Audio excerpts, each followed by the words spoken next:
रंगीला recording studio Farhan. हाँ कि DJ जब धमकाई रे नाचल छोरी बमकाई रे कि देखी छोरा सनकाई रे कि डीजे जब धमकाई रे नाचल छोरी बमकाई रे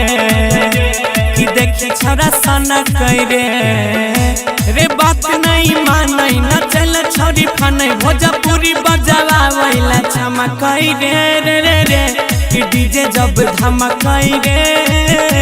नाचल छोरी बमकाई रे कि देखी छोरा सनकाई रे डीजे जब धमकाई रे रंगीला रिकॉर्डिंग स्टूडियो फरहान। हाँ हेरे लाजो शरम नहीं लागै छै एकरा नाचे में छै बेहाल रे नाचत भागल देखे गाल दुनू एकर लाल रे नाचत भागल देखे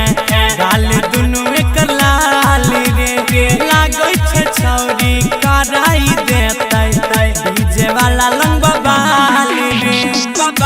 लागै छै गोली फुटतै चोली के सिल टूटतै ढोरी पे कर लेजर लाइट चमके रे कि डीजे जब धमके रे नाचल छोरी बमकाई रे कि देखी छोरा सनकाई रे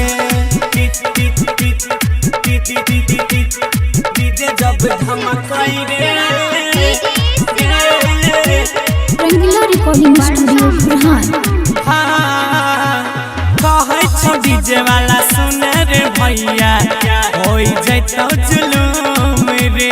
छौरा सबके बड़ी मन लागै छै रे कराबै दै छै वॉल्यूम फुल रे कहै छौ गौरव सुन रे भैया भजते बड़का जुलूम रे अजय गुड्डू के मन लागै छै रे कराबै लै छै वॉल्यूम फुल रे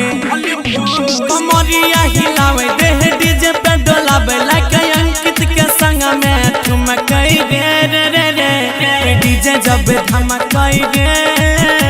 नाचल छोरी बमकाई रे कि छौरा देखी सनकाई रे।